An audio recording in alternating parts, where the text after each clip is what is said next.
Some dreams never really vanish. They just lie quietly in the corners of our hearts, waiting for someone to touch them, gently, and they'll wake again. The girl in this story once carried a whole world inside her, but life got loud. Responsibilities came knocking, and people said, art doesn't pay the bills. So she folded her dream, carefully, silently, and with a quiet kind of sorrow. Until one day someone handed her a key, a forgotten room, and a second chance to live as who she truly was. This is the story of Elara Quinn, and maybe, just maybe, it's a little bit yours too. Elara Quinn had always carried a world inside her, a world brimming with colors and shapes. Since the age of 5, when her mother first placed a box of colored pencils into her small hands, Elara had been transforming scraps of paper into entire universes.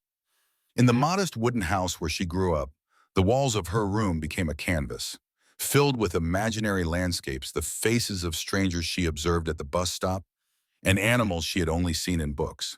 Elara was the daughter of a cleaning lady and a factory worker, two humble souls who worked alternating shifts, taking turns to rest and labor just to make ends meet. Her childhood was shaped by quiet afternoons waiting by the window, listening for the tired footsteps of her parents returning home.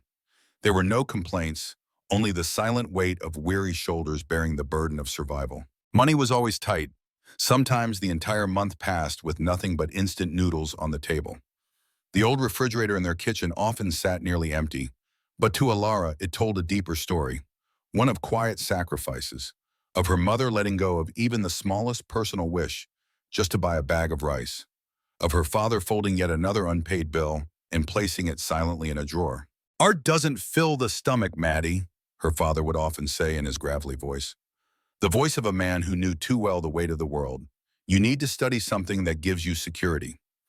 Even when her high school art teacher showed her parents Elara's remarkable drawings and mentioned scholarships to prestigious art schools, their answer remained the same. We can't take risks. She needs a secure future. And so Elara chose the path of stability.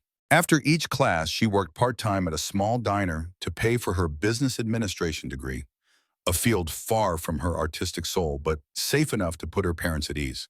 Her college notebooks were rarely filled with notes.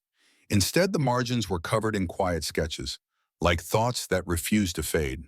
She kept going, kept trying, though there was always an emptiness inside her. Every time she passed an art gallery, her heart would tighten. But she lowered her head and walked faster, as if stopping for too long might awaken the dream she had tried so hard to bury. At 23, she landed a job at Lumicor, a fast-growing tech company headquartered in a sleek glass building in the heart of the city, overlooking a quiet river.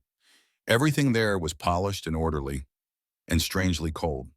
She worked at a small desk in the business operations department. Each day blurred into the next, compiling reports, processing data from other teams, tracking project timelines, and attending long meetings where she nodded at the right moments, even though deep down, she no longer cared.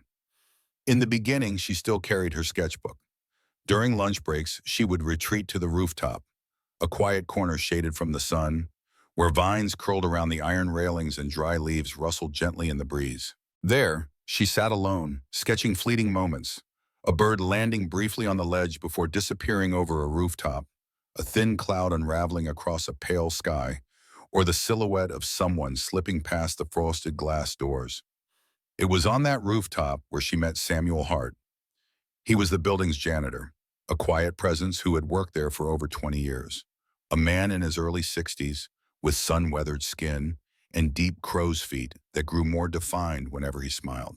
His hands were large and rough from years of labor, yet his gray uniform was always perfectly pressed, as if that simple detail was his way of preserving dignity in a job most people overlooked. One afternoon, as she sat sketching alone, he stopped behind her and said quietly, "You've got a gift." It was a simple sentence, but it opened the door to an unexpected friendship between a quiet young woman who hadn't yet found her path and an older man who understood that silence could sometimes say the most. From then on, whenever they crossed paths on the rooftop, they would sit and talk. Samuel spoke of Marianne, his late wife. She used to paint on weekends, in a small room in their basement that she'd turned into her own little studio. She always said painting wasn't a hobby, Samuel recalled. his gaze drifting into memory. It was breathing. When she couldn't paint, it felt like she stopped being herself. She didn't reply at first, but slowly she began to open up too, about the sketches hidden in folders, about the dreams that had started to bloom, then quietly folded away, about the feelings she woke up with each morning, knowing she was living a life that didn't feel like hers, yet walking through it anyway because she didn't know where else to go. Samuel Hart never interrupted. He didn't ask questions or offer advice. He simply sat there and listened, as if he understood that sometimes all a person needs is someone who stays until the story is finished. 1 year, then 2, then 5, all passing quietly, steadily, like the ticking of a clock. No sharp changes, no warnings, only an emptiness that slowly became harder to ignore. Lumacore kept growing. She survived every round of restructuring. Her salary increased, but her sense of purpose steadily disappeared. Drawing became a distant luxury, something her days no longer made room for. Her boss, Derek Sloan, thrived on power. Praise was rare, criticism was public, and for reasons she never fully understood, his harshest tone always seemed reserved for her. Maybe because she never pushed back. Maybe because in a sea of tired faces, her eyes still held a quiet flicker of something he couldn't quite stand. Her desk slowly turned into a mess of sticky notes, unanswered emails, and overlapping reports from other departments. Her sketchbook stayed untouched in the back of a drawer, collecting dust, one silent day after another. Samuel Hart noticed. In the few moments they still crossed paths, he saw it, the way her shoulders drooped, the way her smile took longer to arrive. "Life's too short for regrets, Maddie," he told her once, his voice soft, his eyes filled with quiet concern. Marianne figured that out, but too late. She only smiled, faintly and tired. "Some people have the luxury to follow dreams, Samuel," she whispered. "Others have bills to pay." Everything began to change on a rainy morning in March. By mid-morning, rumors had already started to swirl through the operations floor, like wind through the halls.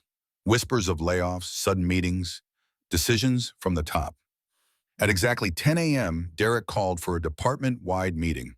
Elara felt a tightness in her chest. Something didn't feel right, but she brushed it off. She always did her work. She was punctual, quiet, reliable. Surely she would be safe. The meeting room was packed.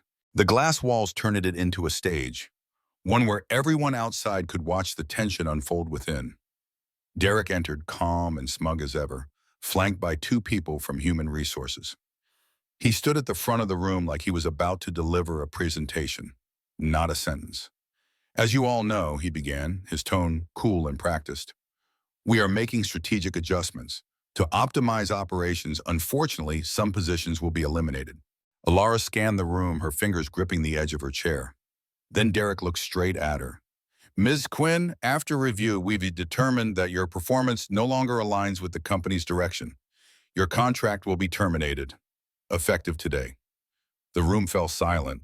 It felt like someone had dumped a bucket of cold water over her. Her face flushed. Her hands trembled. No one met her eyes. A few whispered, others looked away.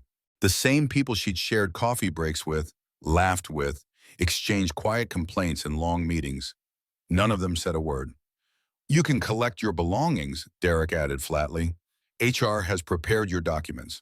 Then he turned away, already moving on to the next agenda item, as if he had just commented on the weather. Elara stood up on trembling legs. The walk from the meeting room to the hallway felt endless. Each step weighed heavily, as if she were carrying herself out of a life that had just quietly fallen apart. At her desk, a cardboard box was already waiting. Elara packed in silence. A few photo frames, some pens, a small potted plant, and her sketchbook, the one she had long forgotten. With the box in her arms, she stepped into the main corridor.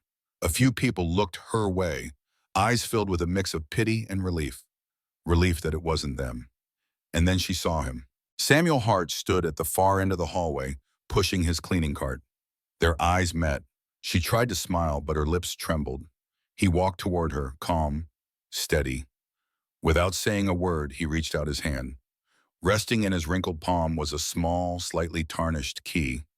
"It's time," he said softly, his voice calm and sure. She looked at the key, confused. Time for what, Samuel? He smiled gently. To breathe, Maddie, just like Marianne used to say. And then he pulled a folded piece of paper from his pocket. On it was an address. Willow Lawn. No, 14. Marianne's studio, he said quietly. It's been waiting for you long enough. That evening, after sitting motionless in her quiet apartment for hours, she finally drove to the address on the paper. It was a small house tucked into a quiet neighborhood. The front garden was neatly trimmed. A wooden plaque with the number 37 swayed gently near the door. The key fit perfectly. The door creaked open with a soft sound. Inside was a small room that had been turned into an art studio. Natural light poured in through tall windows.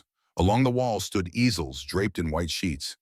On the shelves were dried paint jars, worn brushes, old tubes of pigment, and a few untouched blank canvases. In one corner sat a vintage sewing machine, beside a bundle of faded floral fabrics. Marianne hadn't just been a painter, she had been a true artist. The space carried a scent all its own, a quiet blend of dust, dried paint, and time. Faintly unfamiliar, strangely gentle. At the center of the room stood a large wooden work table. On it rested a letter. She carefully opened the letter. Inside was a folded sheet of paper, the handwriting slanted and faint brown. Not long, but enough to keep her standing still for a long time after she read it. Dear Elara, Marianne always believed this studio held a special kind of energy, that the walls, the floors, even the air could absorb creativity and give it back, multiplied. Since she left, this space has been silent and waiting. From the very first time I saw you drawing, I knew Marianne would have wanted to meet you.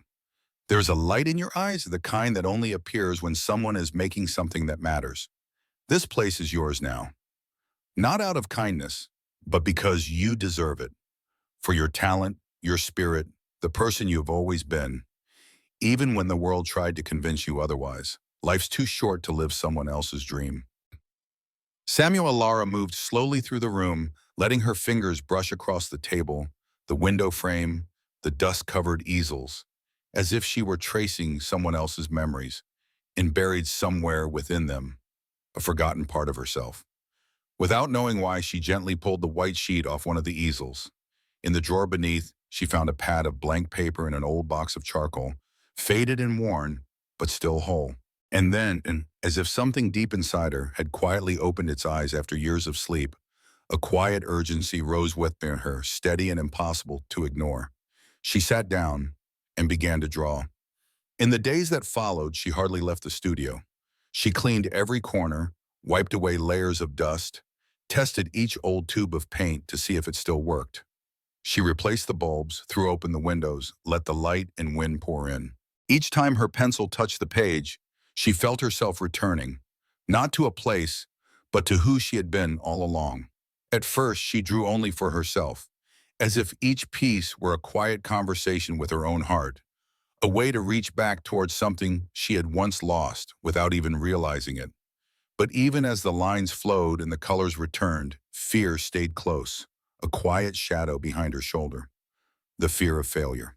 The fear of pouring herself into something fragile, only to watch it slip away.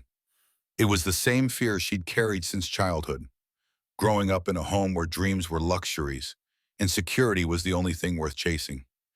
Even here in the quiet of the studio, with the scent of old paint and dust in the air, doubt lingered.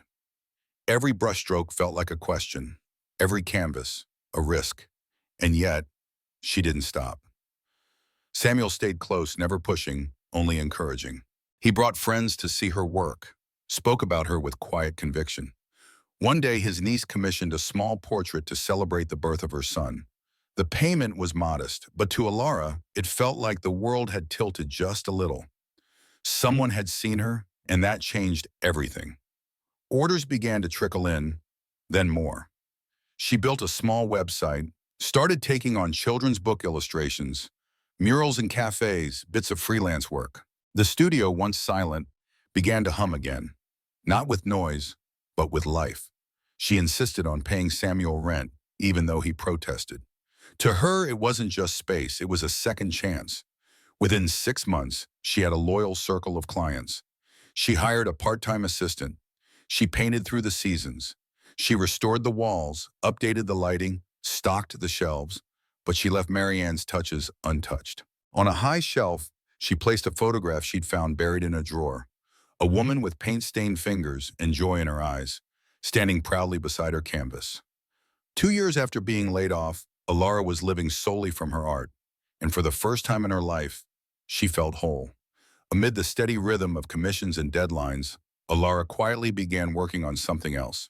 It wasn't for a client, it wasn't part of any project. It was personal, quiet and slow, like a thought you don't speak out loud. She only painted it at night, when the studio was still, when no one was waiting, when the world had gone quiet. The painting was a double portrait, inspired by an old, faded photograph she had found tucked in a drawer. In the photo, Samuel and Marianne, probably in their 40s, stood beside a calm lake.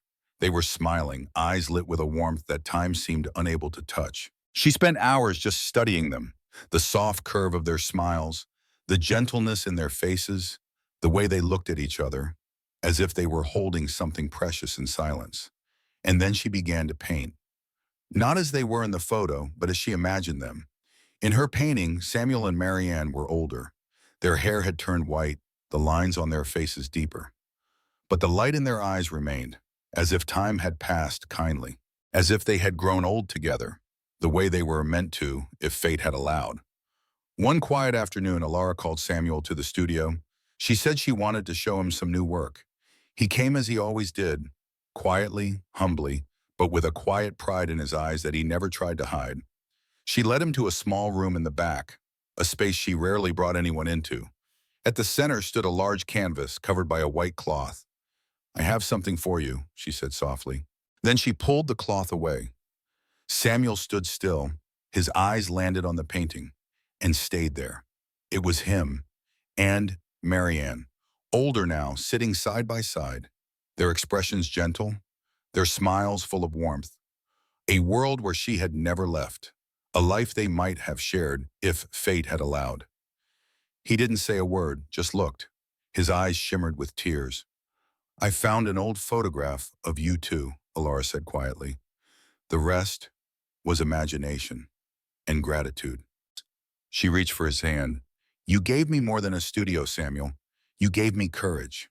Samuel, a man of few words, always steady, looked at her for a long moment. "Life's too short for regrets, Maddie," he said. "The right doors open when they're meant to, but it's on us to walk through them." And Elara, standing in her sunlit studio, her hands stained with paint, surrounded by a life she had rebuilt from the ground up, could only nod. Life doesn't always unfold the way we planned, but sometimes all it takes to begin again is someone who believes in us, before we even believe in ourselves. If Elara and Samuel's story touched your heart, leave a comment, hit like, and share this video with someone who might need a gentle reminder today. And don't forget to subscribe to the channel for more stories like this. Quiet journeys that carry real strength. Thanks for being here. See you in the next one.